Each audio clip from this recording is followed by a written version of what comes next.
예, 안녕하세요. 예, 반갑습니다. 인사해 주셔서 감사합니다.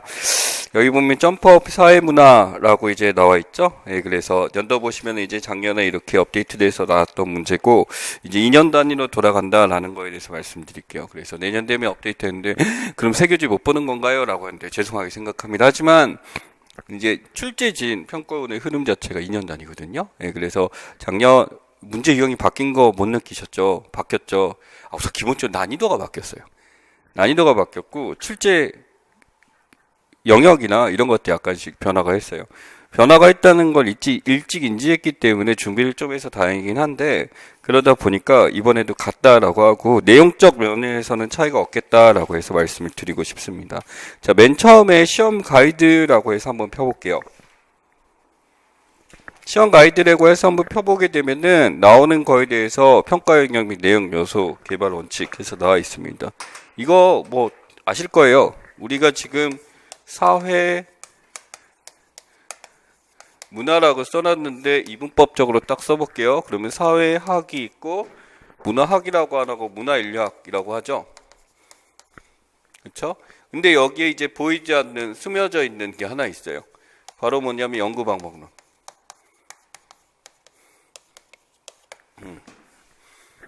이번에 B형 뒤에 나왔으니까 이제 앞부분으로 가서 기본 개념 묻는 걸로 이제 바뀌게 될 텐데 이 흐름이거든요. 계속 나오게 되면 이렇게 되고 여기 하나, 여기서 이제 3인데 앞에다가 2 또는 3이라고 쓸게요.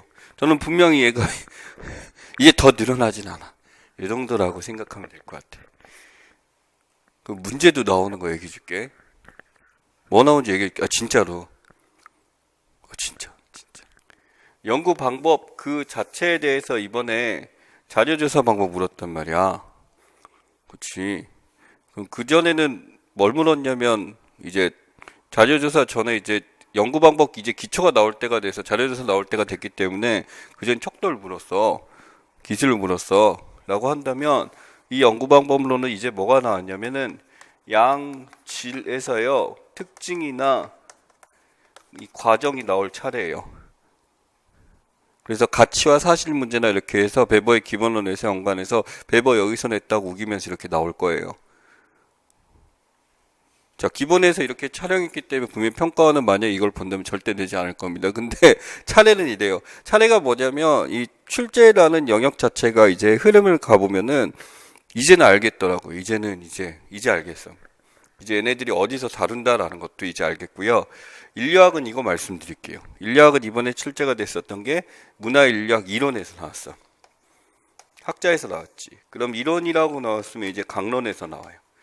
강론에서 나온다라는 건 이제 문화의 기본 의미나 태도, 속성, 요 정도에서 나오게 돼. 다시 처음으로 돌아가는 단계가 됩니다. 그러면 이전에 뭐가 나왔었냐면은 문화인류학 이론 나왔고 그전에는 문화 변동 파트, 문화의 제일 뒷부분이 나왔고 그전에는 문화인류학 이론. 예, 순환돼요. 엄마요. 이게 지금 5년째 계속되고 있습니다. 그러다 보니까 문화 의미, 태도 속성. 그러면은 문화인류학 개론이나 이런 책을 보시게 될 문화의 기본 의미부터 그 첫 번째 사회문화 뭐 평가원 교재로서 이제 뭐 수능특강 이런 거 보신다거나 문화 시작하는 단원, 그 단원이 제일 중요하겠죠. 그렇게 보시면 됩니다. 그 다음에 주관식, 객관식 반복되는데 이제 여기서 이제 단답으로 나올 때가 됐죠. 단답이 아닐 수도 있어요. 근데 지금 변화상 순서상 이렇게 된다라고 하고 자 2에서 3이라고 했을 때 2는 너무 명백합니다. 2는 너무 명백해요. 반드시 나오는 영역. 고전, 사회학, 이론이라고 써볼게요. 이거는 더 쉽게 써볼게요. 학자예요. 학자를 기준으로 내고 항상 되는 학자들이 있습니다. 항상 되는 학자들에 대해서 반드시 한 명은 꼭 내게 돼 있고 2명씩 냅니다. 이 2명씩 내서 세 문제가 가는 거야. 2명씩 내서. 이거는 끊임없이 반드시 절대적으로 꼭 냅니다. 그 다음에 이번에 쿨타임이 됐어요. 쿨타임이 돼서 뭐가 냈냐면은 변동 파트를 냅니다. 변동 파트를 내는데 변동은 이제 한 번 띄고 내고 한 번 띄고 내고 한 번 띄고 내고 항상 그렇게 내거든요. 되게 좋아해. 그러니까 이 영희는 문제 내기가 되게 깔끔해서 되게 좋거든요. 이렇게 될 것 같고 그 다음에 지위나 계급이나 계층 그걸 냈다라고 하는데 이번에 일탈이 나왔어. 일탈이 나왔기 때문에 나머지 하나에 대해서 요 물음표 하나 때문에 여러분은 저랑 같이 고생하셔야 됩니다. 솔직히 다 고생이야. 다 고생이고 이게 어떻게 나오나 얘기해야 되는데 요 물음표 하나 때문에. 근데 이제는 요 물음표 하나 때문에 지금 내가 못하는 과목부터 해야지라고 하는 게 좀 바뀌었을 것 같아요. 왜냐면 진짜 이제 한 문제 싸움 됐어. 그러다 보니까 이제 뭐든지 다 봐야 되는 그런 게 됐었고 공부하는 방식도 조금은 바뀌어야 될 것 같아요. 이 출제 기조가 유지될까요? 됩니다. 됩니다. 못 냈다고 평가 안 해요, 지금. 못 냈다고 평가 안 하고요. 잘냈다고 평가해요. 무슨 조절 잘못돼. 이거는 뭐 학원의 입장이고 학생들의 입장이고 쉽다 그러는데 변별력이 없다. 있어요, 보니까. 점수가 들쑥날쑥해. 의외로 들쑥날쑥하고 난리가 났어요, 진짜로. 예, 뽑힌 친구들 보니까 이렇게 되는데 그래서 지금 이렇게 됩니다. 그러면은 여러분이 이제 오늘 가서 사회문화 도대체 오늘 뭐 배웠는지 모르겠어요. 방송 보시는 분들 저 사람 뭐 하는지 모르겠어요 하면 지금 이거 찾아보시면 돼요. 그렇지? 요거부터 찾아보시면 이건 확실하게 나오는구나 라고 보시면 되지. 요거 되게 넓어요. 사실은 이거 갖고도 이제 뭐 2달 강의를 할 수가 있는 양이라고 보시면 될 것 같고 변동 파트는 2회차 정도면 끝나는 내용이고요. 문화 의미 태도 속성 한 번이면 끝나요. 오히려 이쪽이 더 어렵지. 학자를 나오고 이쪽이 또 있고 관계가 어렵고 이렇게 되고 양질 특성 과정이 연구 방법의 시작이지. 시작점이에요.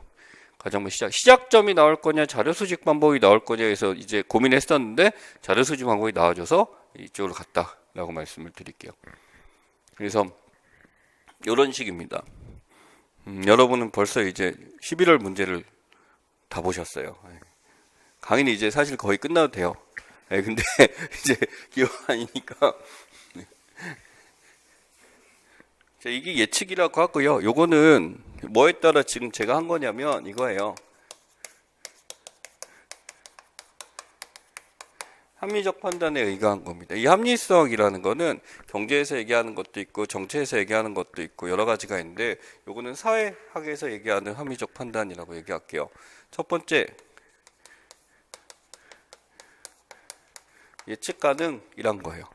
예측 가능의 힘이 저 같은 경우 이제 점점 합리적으로 바뀐 거야. 뭐 예측 가능한 힘이 점점 강해진 거야. 진짜예요. 점점 예측하고 있어요.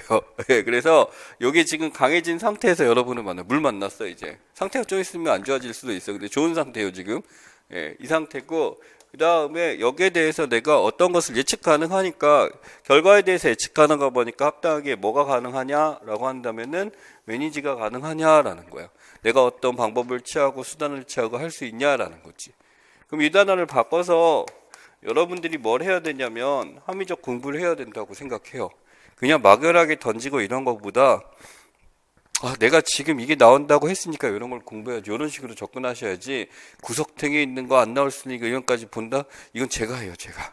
제가 하고, 심화 때 하고, 이제 제가 할 거예요, 제가. 앞에서 막 하게 되면 막 애써서 막 30분 연습하고, 근데 안 나와요? 이럴 거야. 그렇다고 힘 안 빼셔도 돼요. 이거 알고 있어야지. 얼마나 불안해. 여러분들이 이거 설명 안 해주잖아. 그럼 나중에 뭐라 그러냐면 이런다. 교수님 이것도 안 나올까요? 하면서 니들이 이런다?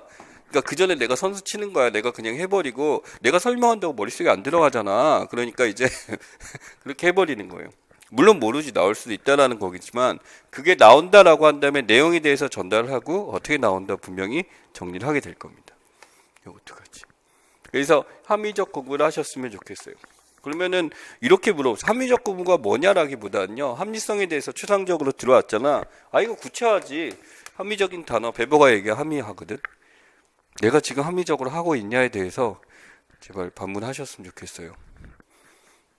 그러면은 양적으로 접근해 봅시다. 질적으로 말고 양적으로 접근해 보면 뭐가 있냐면 시간이라는 게 있을 거예요. 내가 지금 가정에서 혼자 공부할 수 있는 시간, 학원에 나와서 왔다 갔다 하는 시간 이걸 고려해서 시간에 대한 배분이 있을 거예요. 시간에 대한 배분이 있을 거고 실제 공부하는 양, 공부하는 그 자료 자체에 대한 양도 있을 거예요. 이 자료에 대해서 수도 없이 책 꼽아놓고 막 뿌듯하게 이제 내가 이제 이것만 다 보면 되는구나. 절대 다 안 봐요. 그래서 하나씩 보고 하나씩 알려주는 게 되게 좋거든요.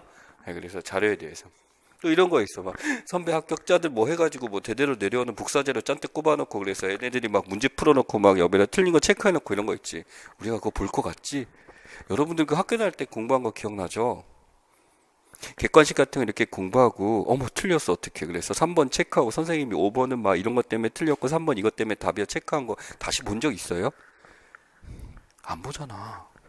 그러니까 이게 뭐냐면 그냥 설명할 때 알았으면 좋겠어. 얘기가 뭐냐면 여기에 쓰는 게 중요한 게 아니라 아 이렇구나 라고 해서 팔짱 끼고 생각하셔도 상관없어요. 진짜 아 이거 왜 틀렸구나를 지금 알았으면 좋겠어. 그리고 또 풀고 또 틀리세요. 그러니까 또 틀리라는 얘기는 틀린 게 핵심이 아니라 틀렸기 때문에 우리는 다시 보게 되겠지. 다시 보는 것. 음.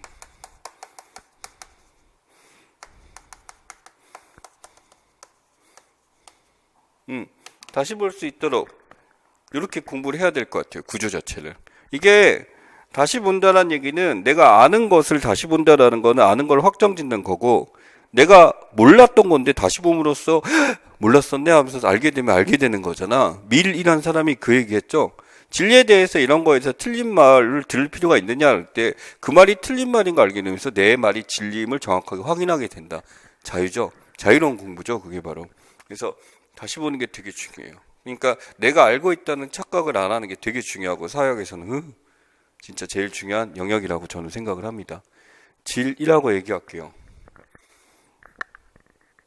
저는 솔직히 강의가 저질이에요. 네, 근데 그렇게 얘기하니까 또 별로구나. 근데 아무튼 고질적 강의, 고질? 아무튼 그래서 질이 높은 강의는 무슨 딱 학자를 얘기했을 때 뭐 학자의 뭐 일생하면서 막 그 사람의 거시적으로 사역적 위치나 이런 걸 얘기하는 게 고질적 강의라고 생각해. 근데 우리는 이 질이난도에서 이 합리성을 다시 가져와서 적정선, 적정함, 그러면 중용이라고 써볼까요? 중용 또는 불교에서 중도라고 하는 거 너무 많지도 않고 적절하게 이렇게 되는 거지.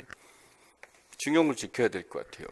그러니까 왜냐하면 우리의 공부 자체가 저랑 만난 이유가 사회학을 알려고 한 게 목적이 아니라 합격이잖아. 그럼 합격이라고 해서 이제 근접한 목적으로 할게요. 고득점이잖아. 고득점이라고 했을 때 고득점이라고 한다면 사회학, 나는 사회문화니까 그럼 사회문화 문제를 마스터하는 게 목적이잖아.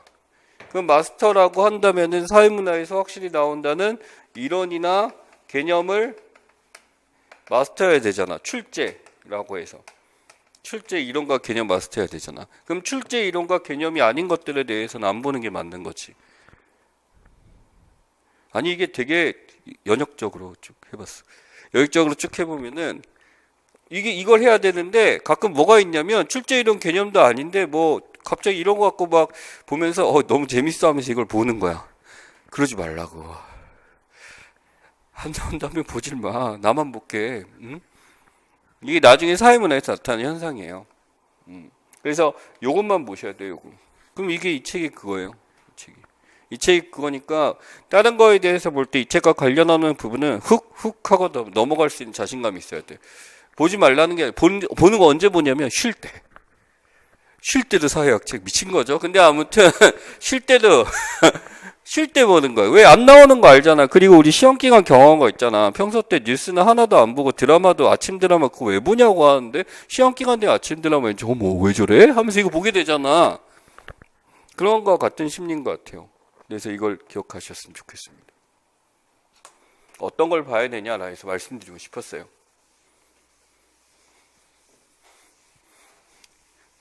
뭔가 사회학적으로 설명하려고 했는데 전혀 의미가 없었죠? 자, 그래서 여기 보시면은 내용학적 비중에서 나와 있는 게 바로 이런 겁니다. 그리고 주제에 대해서 이렇게 냈었는데 이 주제가 다 나온다고 생각하고 공부해야 될 태도를 갖춰야 될 때가 지금인 것 같아요.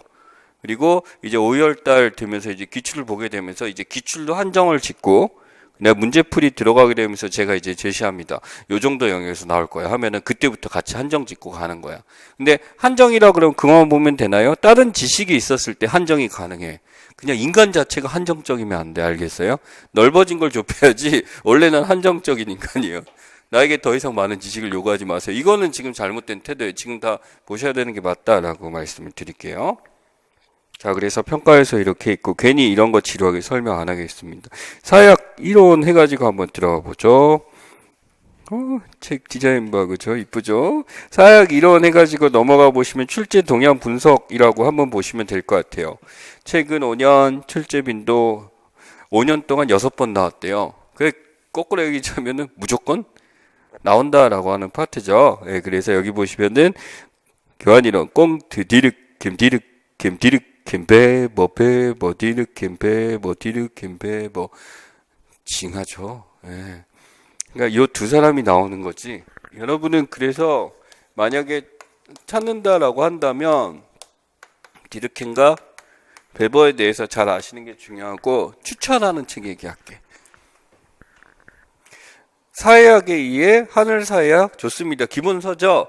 그러면은 여러분들이 그래도 이제 이걸 공부하면서 이런 책을 읽으면 좋지 않을까라고 한다면 이 두 이름을 집어넣으세요.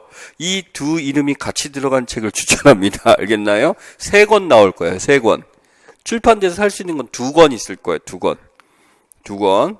그 있는 거. 그 중에 가셔서 서점 이제 한번 쇼핑 가셔가지고 있으면 사시고 그 디르켄 베버 나온 책 보시면 돼요.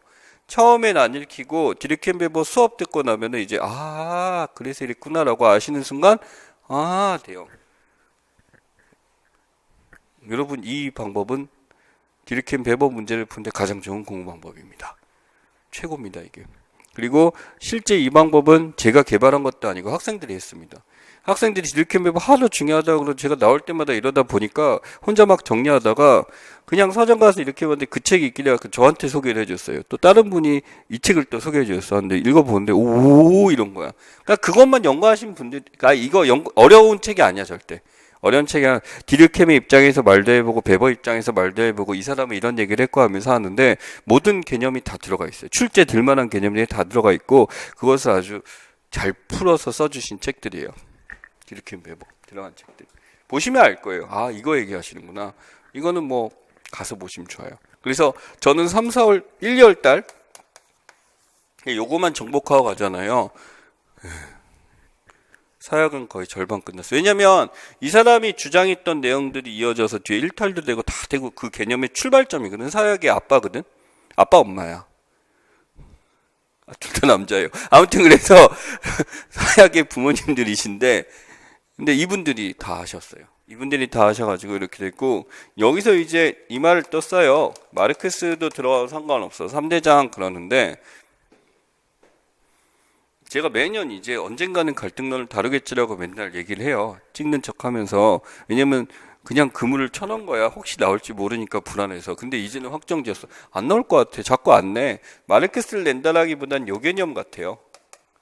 그렇죠? 갈등론이란 개념 자체가 여러분의 머릿속에 없으면 문제 풀 수가 없다라고 했을 때 갈등론 만든 사람이에요.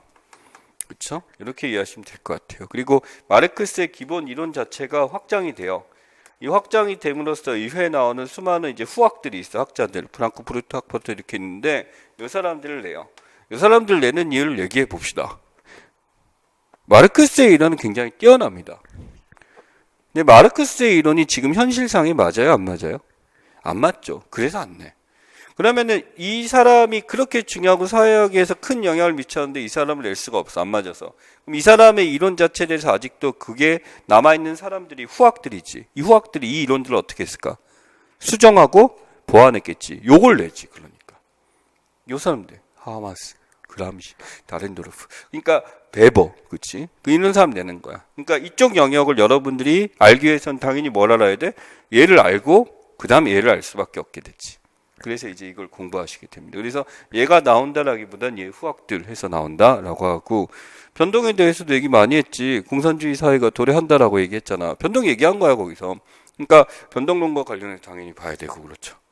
이 사람들은 그냥 이 정도까지 나온다고 보시면 신발 사이즈까지 물어볼 수 있어. 나중 가면 진짜 낼 게 없어서.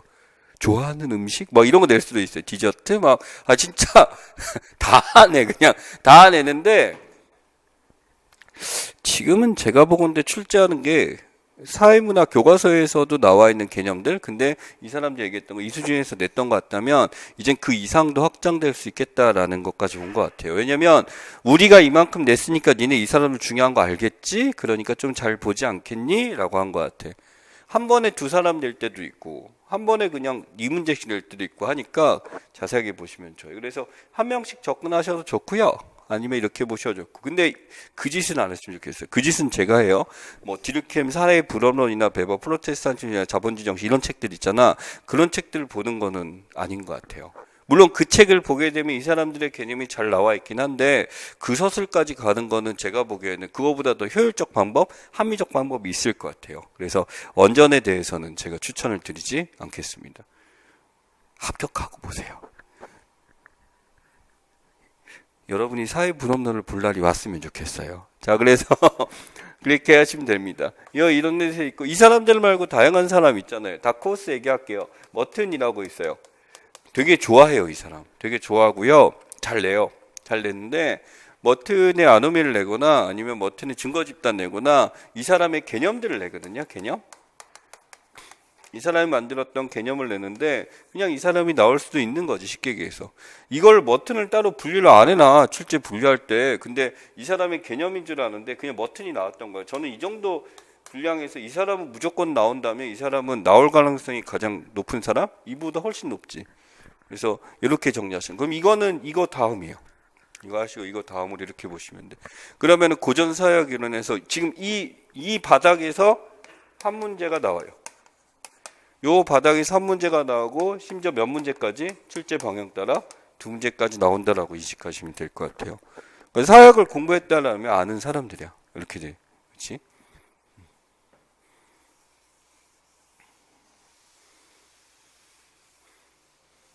디르켐 오늘 할 것 같아서 놔둘게요. 안 할 수도 있고.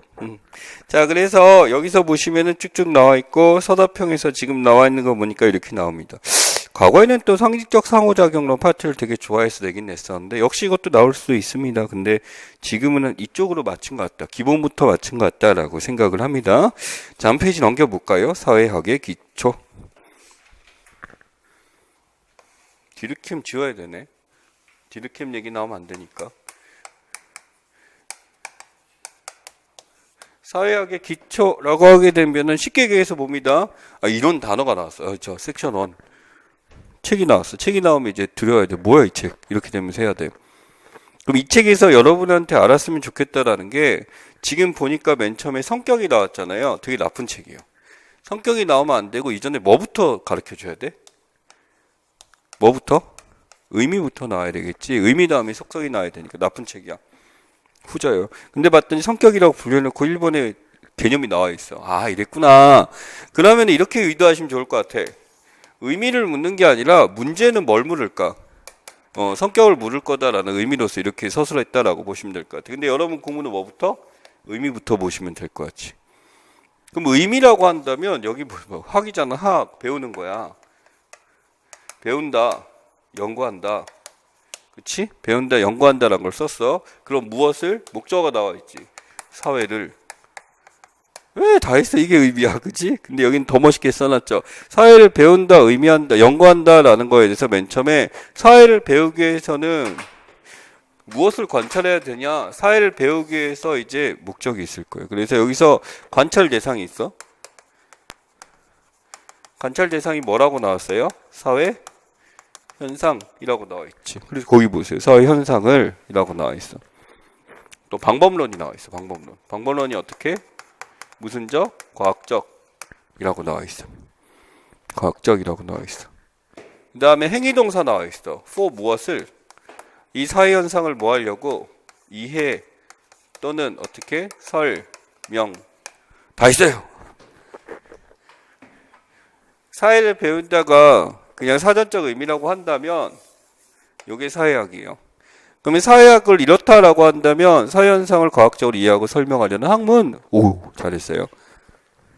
그러면은 공부를 어떻게 하면 되냐면 이게 중요하다고 했으니까 사회현상은 뭐지? 과학적은 뭐지? 이해와 설명은 뭐지? 단계로 가시면 되는 거야. 공부만 뭐 아시겠죠? 기본에서 어떤 의미를 알게 됐으면 의미에 나와 있는 단어를 다 문제 낼 수 있는 거야, 이게. 과학적 방법 파악인데 이게 무슨 방법이야? 양적 방법이지. 나올 수 있다고 그랬잖아. 그치? 사회현상 당연히 나오지 않을까? 사회명물론, 기능론부터 시작해서 현상 자체에서 머저스 자연현상으로 비교하는 것? 양적과 질적의 차이도 이렇게 될 수도 있고, 그쵸? 이해, 설명. 여러분은요, 진짜 이 말에 대해서 아주 진절이 쳐야 되고요. 이쪽보다는 이쪽이 더 중요해. 설명은 기본적으로 객관이에요. 객관이야. 설명이란 건 누가 해도 다 똑같아야 돼. 어떻게 보면 이거는 메타적 의미라고 볼 수도 있어요. 그쵸? 설명이란. 그러니까 내가 얘기해도 누가 해도 다 오케이라고 한다면은 이해라는 단어가 우리 사회학에서는 되게 중요한 단어다라는 거고, 이 단어에 대해서는 배벌을 이해하면 이제 알게 되는 것 중에 하나입니다. 그러면 엄밀하게 사회 현상을 과학적으로 이해라기보다 과학적으로 설명하는 게 사회의 목적이었다라고 한다면, 배벌하는 사람을 통해서 이 설명이 무슨 단어가 하나 또 들어간 거야? 이해라는 단어가 또 들어왔다라고 생각하면 돼. 그러면 사회 현상을 과학적으로 설명하려고 시도했던 사람이 있어. 뭘 만든 거야? 이 사회학이란 개념 자체를 만든 거야. 이 사람은 처음에 이것을 뭐라고 불렀냐면 사회 물리학이라고 불렀어. 이거 보면 알지. 사물의 이치잖아. 그럼 이 사람은 사회학이 사회 물리학이라는 거는 사회 현상을 하나의 뭘로 본 거야? 물체로 본 거지. 글씨로 본 거지. 관찰 가능 대상. 이 사람이 누구? 사회 현상을 하나의 물로 봐라? 야, 첫 질문이야, 첫 질문. 괜찮아. 사회 현상 하나의 물로 봐라? 누구지? 사물로 봐라? 싱으로 봐라? 라고 얘기한 게 디르켐이라는 사람이 있었거든요. 디르켐이라는 사람이 있었는데 사실은 이 디르켐을 맨 처음 얘기한 게 아니야. 사회 물리학으로 제시한 사람, 이 사람이 누구냐? 바로 이제 꽁트예요. 오늘 처음 알게 된 꽁트라는 사람이 요 단어를 만들었고, 여기다가 이거 지어갖고 사회학이란 걸 개념을 처음 만든 거야. 이 말 누가 했어? 꽁트가 만든 거야. 꽁트 때문에 우리는 이 지경이 되도록 이 공부를 해야 되고 이 시간에 나와야 되고 이런 나쁜 놈이죠. 그래서 꽁트가 얘기한 사회학은 뭐냐면은 지금 이렇게 붙여볼까요? 요 말 쓰면 되게 심플하죠. 사회, 과학 이러면 되게 좋지. 사회학. 그럼 이건 꽁트 시절이고 현대 들어와서 이 사회학에 대해서 개념에 이해가 들어갔어. 이해가 들어가니까 단순히 이걸 사회 물리학이라고 규정짓기가 힘들어졌네. 왜? 관찰 대상 봐봐. 정치, 경제, 문화, 이데올로기 다양한 영역에 있어서 관계를 맺고 구성하는지 변화하는지 연구한다고 볼 수 있다라고 나왔어요. 자, 그 다음에 중요한 얘기는요. 맨 처음에 나온 거 포괄적으로 다룬다 가상문적 연구라고 뭐 부르기도 하는데 잘 안 나오지만 두 번째 문장에서 중요한 게 있어요. 개별적 영역을 연구 대상으로 삼다. 사회현상 보는데 이것만 보는 게 아니라 다양한 영역이 서로 어떻게 아주 중요한 단어 체크해 봅시다. 저는 만약에 두 번째 이해에서 중요하다고 한다면 사회현상뿐만 아니라 이러한 사회현상에 대해서 이 물들의 무엇까지 바라본다? 관계가 핵심이다 라고 생각해요. 관계와의 싸움이야. 자, 그럼 관계를 써볼게요. A, B. 자, 예를 들어 저도 이제 뭐 전혀 모르셨겠지만 제가 결혼이란 걸 했어요. 그래서 나가 있고요. 집에 이제 지배자가 있어요. 그러니까 지금 이건 무슨 관계야? 종 관계 맞아요. 예, 그거예요. 그렇죠? 어떤 데서는 이제 그 예외적으로 부부 관계를 유지하는 데도 있을지도 몰라요. 이건 뭐 불가능해 수렴하죠. 근데 아무튼 이 주종 관계 속에서 이제 밖에 나오면 숨을 쉬어요. 아무튼 그래서 이런 관계가 있지. 그 다음에 이런 것도 있죠. 예를 들어 저 사람은 왜 배가 나왔을까? 원인이 뭘까요? 많이 처먹었어지. 자, 이거 무슨 관계예요?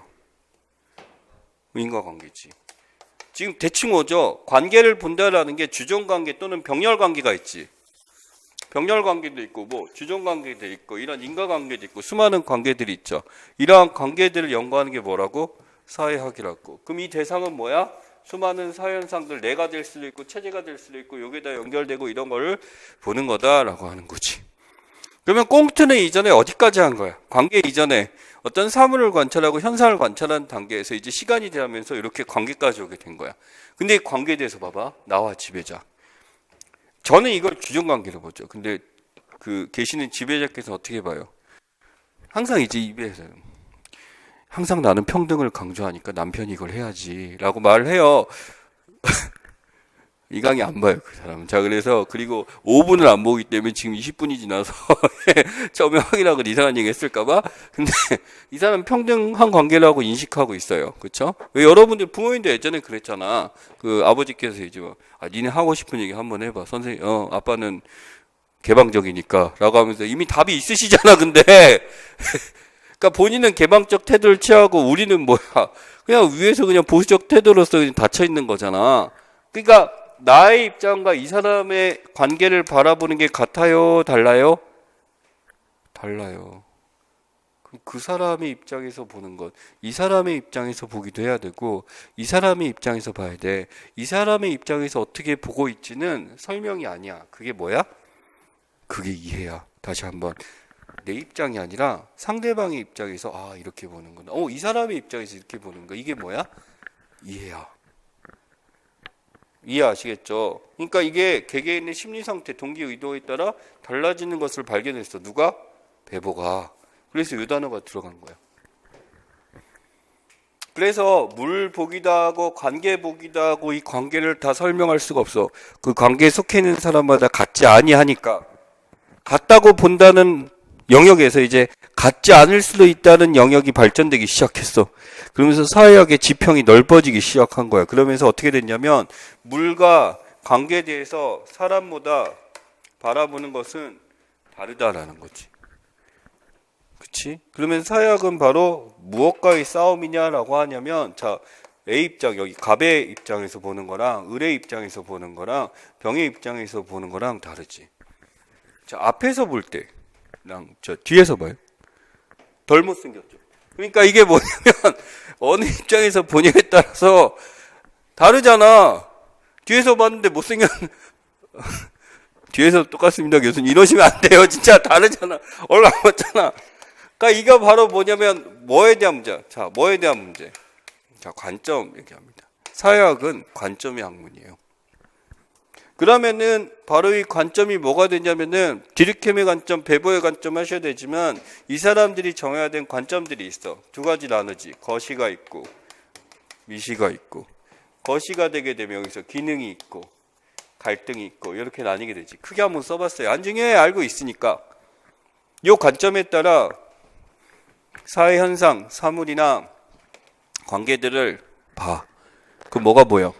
주종관계가 보이기도 하고 또는 원인이 보이기도 하고 결과도 보이기도 해. 그거에 따라 우리는 뭘 찾아? 해결책을 찾아. 이게 사회학의 목적이에요.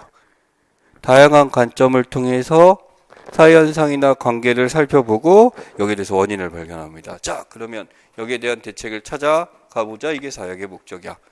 그래서 사회학 전공한 애들을 보면 약간 애들이 사회를 부정적으로 본다는 느낌을 줄 수 있어요. 근데 그거 아니야. 사회학 한층을 부정적으로 보는 게 아닌가.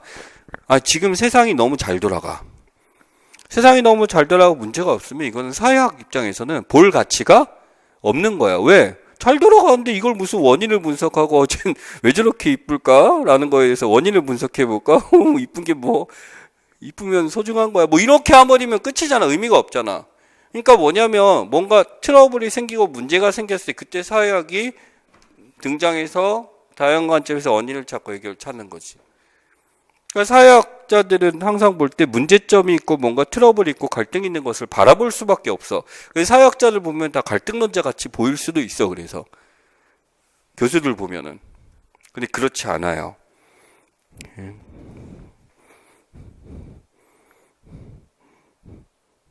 자, 그래서 사회학적 상상력이라고 지금 나와 있죠. 자, 아까 제가 뭐가 중요하다라고 했어요? 관점이 중요하다라고 했어요. 그러면 기능론, 갈등론, 미시 이렇게 있잖아. 자, 이렇게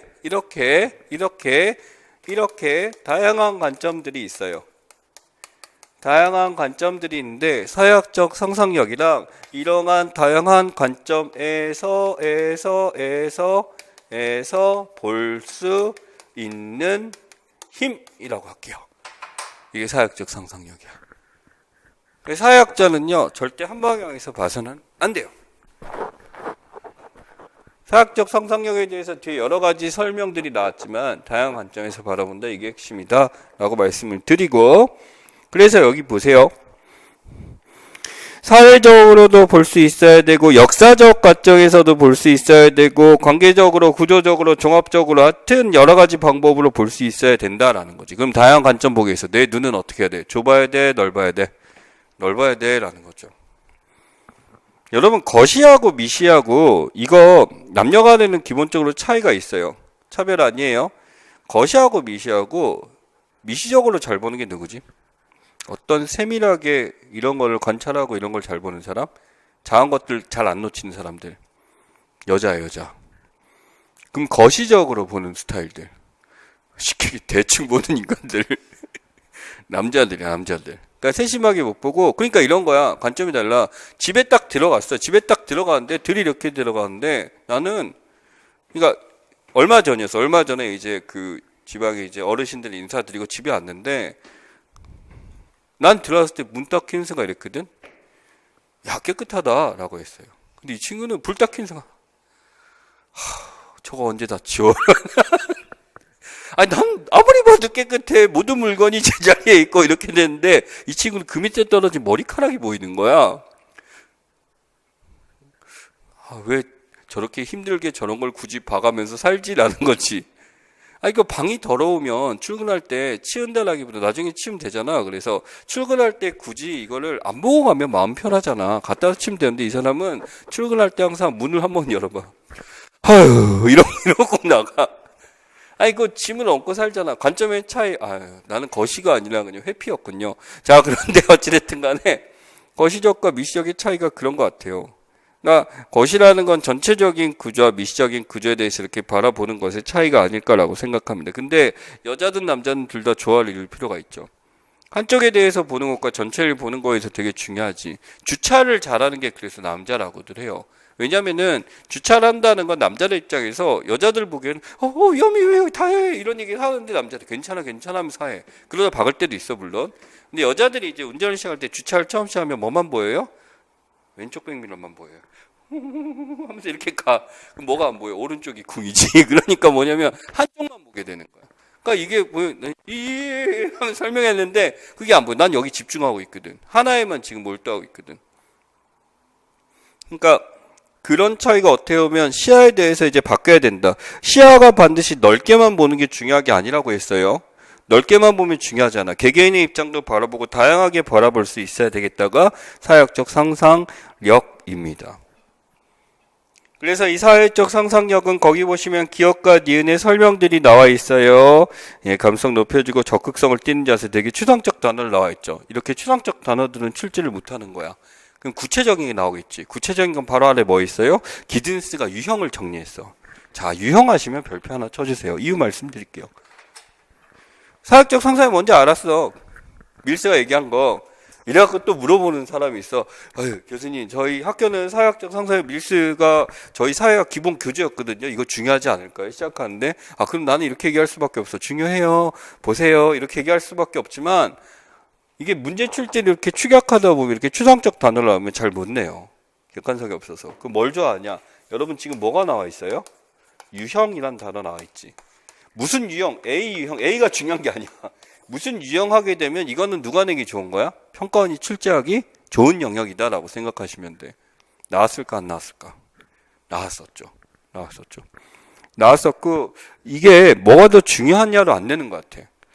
그러니까 이기적자 할 때부터 알아봤는데, 그러니까 뭐냐면 유형이 있으면은 이 유형이 제일 중요해라는 게 내는 게 그 고등학교 애들이 이렇다면 여러분 입장에서는 유형이 나눠져 있으면 여러 가지 유형을 다 설명할 수 있어야 되는 게 여러분의 태도다 보니까 반드시 제일 중요한 비판적 상상력만 나오는 게 아니다라는 거지. 그러니까 출제가 됐었고 이 유형 세 가지에 대해서 1, 2, 3 이렇게 있죠. 첫 번째 뭐 있어요? 역사적 상상력 나와 있어요. 역사적 상상력이 1번으로 나올 수밖에 없는 이유를 얘기할게요. 아까 이거 만들었던 사람 누구라고? 꽁트죠. 내가 마르크스 있었지. 베보드 있었지. 이 사람이 이거야. 역사적 관점에서 분석해야 된다라고 시작하면서 사회학의 아빠들이 전부 다 역사적을 중요하게 여겼던 사람들이에요. 그러니까 동시대에 있었던 걸 다양하게 바라보면서 비교할 수 있어야 된다. 자, 일렬 종대가 있고 일렬 행대가 있지. 그러니까 역사적은 이거예요. 종대로 보는 사람들. 횡재는 뭐야? 그 시대 같은 시대, 동시대가 있다라고 한다면 동시대 안에서 다양하게 나타나는 것을 다 살피자라고 하는 게 그 다음 뭐예요? 인류학적 상상력이 됩니다. 시간의 흐름 속에서 과거에는 어땠고 이후에는 어땠고 이렇게 발전 과정을 보는 게 역사적 상상력. 그래서 역사적 상상력이 많이 기대하는 것은 뭐냐면요. 거기 보세요.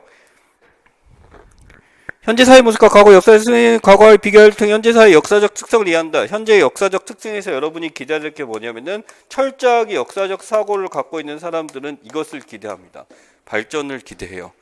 그러니까 이거는 이게 맞다 틀리다가 아니야. 역사적 상상력을 강조했던 사회학자들이 보려고 했던 게 이거기 때문에 과거에 비해서 얼마나 발전됐어요. 그렇다라고 한다면 역사적으로 한다면 이건 무슨 논자들이 많을까? 진화론자들이 그래서 많은 이유가 여기 있어요. 진화론자는 역사적 상상력 짱짱맨이라는 거지. 그래서 이걸 통해서 발전을 찾아내고요. 이 발전했다는 걸 증명해내기 위해서 그때 인용되는 게 그 다음에 뭐예요? 인류학적 상상력이요. 인류학적 상상력은 도구가 되지, 이 사람들한테는. 근데 이거는 또 누가 좋아해? 어떤 시대든지 별 차이는 없다? 이거는 공통점과 차이점을 찾기 위해서 끊임없이 움직이는 문화 애들이지. 그래서 여기 뭐라고 나왔어? 인류학적 나와 있잖아. 앞에다 문화 쓰면 되게 있어 보이지. 그 문화 쓰지 마. 네. 쓰면 있어 보인다라는 거지. 문화 애들이 많이 하지. 그럼 이 두 가지에 대해서 복합적으로 다 볼 수 있는 것, 이게 뭐가 가지고 있는 사람이야? 사회학적 상상력 있는 사람들이지, 사회학자들이지. 그게 마지막에 나와 있는 뭐? 비판적 상상력. 자, 비판이란 단어. 지금 뭐 기존에 한층으로 많이 했지만 비판하시오라고 이제 제가 출제를 잘 안 해요. 작년에 한 번 냈어요, 한 번. 그전에는 괜히 많이 냈거든. 왜? 나도 잘못한 거야. 비판하시오라고 하는 건요, 크리티사이즈, 까다가 아니야. 예를 들어, 선생님은 잘생겼어요 라고 누가 얘기했어, 나한테. 예시를 든 거예요. 저도 못 들어왔기 때문에. 아무튼 그런 얘기를 했어요. 이게 비판이야. 비판이 뭐냐면, 비꼬았다가 아니야. 비꼰 게 아니고, 걔가 봤던 세상의 사람들 중에서 비교 우위라는 거지. 비교 우위야. 이게 뭐냐면 비판의 의미는 여기 보세요. 비교 판단이에요. 비교 판단. 그럼 비판하시오라는 건요. 지금 A라는 요소가 있었을 때 지금 아마 문제에는 두 가지 이거와 비슷한 위계의 개념이 또 있을 거야. A와 B를 비판하시오는 맞는 질문이야. 그럼 A와 B에 대해서 비교를 하는 거지. 공통점과 차이점을 보면서 얘는 이러한 면에서는 뛰어나고 얘는 이러한 면에서는 별로고 이런 얘기를 하는 거지. 비판하시오 설명 알겠어요? 중요해요. 중요해요. 왜냐하면은 이 비교 판단을 할 수 있어야 된다가 바로 이 사회학자들이 끊임없이 강조했어. 우리가 이런 짓을 한 이유는 요 비판을 하기 위해서다라고 해. 그 비판을 하기 위해서다라고 했는데 비판에 대해서 이제 그냥 꽁트는 비교라는 단어를 썼어요. 비교라는 단어를 썼었고요. 판단을 하지 않았어요. 판단은 무슨 영역이니까. 주관적 영역이라고 봤던 거죠. 왜냐하면 이 사람은 철저하게 과학적으로 하려고 했기 때문에 실험이라는 단어를 써요. 완벽하게 과학이랑 똑같다라고 했더니 실험이라는 단어 쓰면서 비교가 되면 딱 결과물 나오니까 끝! 이렇게 해버린 거지. 근데 이제는 뭐가 있어? 판단이라는 영역, 사회학적 입장에서 볼 수밖에 없다. 그래서 비판이라는 단어 그래서 어디도 써? 언어도 쓰고 뭐 모든 학문에서 다 쓰잖아. That's why. 그죠?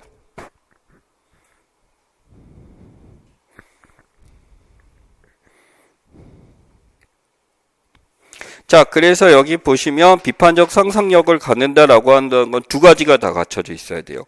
두 가지가 다 갖춰져 있음으로써 거기 나온 것 중에 하나 되게 중요한 단어가 있어요. 셋째 줄에 하나 챙겨 봅시다. 모든 질서와 가치 규범을. 자, 무슨 단어가 나왔어요? 중요한 단어 찾아주세요. 상대화라는 단어가 중요하죠. 그러니까 비판이란 건요, 내가 어떤 입장에서 바라보는 게 절대 아니에요. 기준점이 내가 아니야. 뭐야? 상대방의 입장 그것도 아니야. 지금 주어진 거 안에서 이제 기준을 찾아보는 거야. 그렇지? 예를 들어 저는 어렸을 때 뭐가 있었냐면 제가 강동구란 데 살았어요. 여기 혹시 있으실려나? 강동구란 데 살았고 거기에 둔촌 어린이 체육센터라고 있었어요. 초등학교 3학년 때였고요. 그때 제가 신명초등학교에서 제일 몸이 컸어요. 컸다고 그냥. 그래서 어머니께서 뭔가 조절할 필요가 있다라고 판단해서 둔천 어린이체육센터에 거기 뭐가 있었냐면 기본 이제 그 크롤을 할 수 있는 애들 돌고래반, 그러다 이게 올라가면 호돌이 대신 호랑이반, 근데 88 어린이반이라고 있어요. 88 어린이반에는 뭔가 간지가 있어요. 애들이 그냥 하면서 막 물에 나올 때 막 괜히 목을 한번 꺾어주고 이러고, 돌고래반 애들은 돌고래지만 이거 잡고 그냥 하는 애들인데 그 위에 트랙이 있거든요. 그 트랙을 도는 몇몇의 아이들이 있어. 8명, 7명 정도 날씬반이라고 있어요. 그래서 이제 거기에 가입을 시켰어요. 살 빼라고. 얘네들은 수영도 못해. 수영원에 구경해서 맨날 뛰기만 해. 물도 못 먹게 해. 진짜 되게 웃겼어. 근데 제가 이제 거기 들어가면서, 저는 근데 뭐 거기에 가는 건 상관없어요. 왜냐면은 저희 어머니는 확실히 그 보상이 철저하셨기 때문에 날씨만에 가더라도 네가 이만큼 이동했기 때문에 먹을 거랑 사주셔서 그걸 기다리고 뛰었어요. 근데 거기 갔는데 그 쌍둥이 할머니가 있었거든요. 쌍둥이 손자 할머니가 있었는데 저를 보면서 이런 말씀하셨어. 아이고, 이렇게 날씬한 애를 왜 데리고 왔어요? 이러시는 거야, 갑자기. 봤더니 거기는 내가 자부심을 느낄 만한 그런 아이들의 존재들이 가득했던 곳이었던 거야. 되게 거기서 엘리트였어요, 제가. 그리고 저는 그래서 거기서 월반했어. 이 2달 만에 저 돌고래반 가서 수영까지 했어요, 수영까지. 맞아요. 제 인생에서 가장 뿌듯했던 순간이었어요. 그러면서 괜히 날씬한 애들 친구들, 안녕 하면 손 들어주고 할 때 막 이런 거 있잖아. 바로 그런 거예요. 저는 거기서 날씬했어요, 아무튼. 그런 게 뭐냐면은, 비판이야. 본인이 가지는 거에 대해서 이 사람이 이렇다 저렇다라는 것보다는 사람들의 사례를 통해서 지금 이 상황에서 봤을 때 이 사람이 이렇다 저렇다 내 기준이 아니라 지금 보이는 내가 지금 비교 대상의 사례들을 통해서 판단해 보는 거지. 이게 상대적 판단이고, 상대적이지 아니면 뭐가 돼? 절대적 판단? 절대적 기준이 존재한다? 그 절대적 기준이 정말 절대적 기준일까? 아니지. 누구의 기준이야? 내 기준이야 라고 생각하는 게 사회학자의 태도예요. 사회학자들은 절대적 기준 따위는 없다라고 얘기해. 근데 이러면 오류에 하나 빠지지. 바로 극단적 문화 상대주의지. 인권에 해치는 것까지 상대적으로 봐서는 안 된다라는 거 있지. 그건 문화에서 나온 얘기고, 우리 입장에서는 철저하게 상대적 입장에서 봐야 되는 게 맞다. 사회학은 철저하게 관찰한 대상을 통해서 해야 된다라고 얘기를 하는 거야. 자, 관찰이란 개념도 이제 꽁트가 얘기를 많이 합니다. 우리 사회학에서 관찰이란 건 진짜 철저하게 내 입장에서 바라보는 게 아니에요.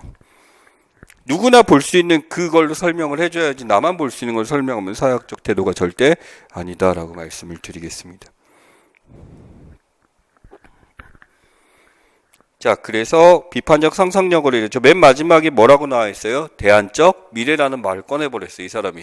그래서 사회학이 해야 될 건 뭐냐면 그저 관점으로 바라보고 원인 찾고 현상 분석이 끝날 것이 아니라 그 다음에 어디까지 가야 된다? 대안 미래까지 꺼내야 된다라고 기든스는 얘기합니다.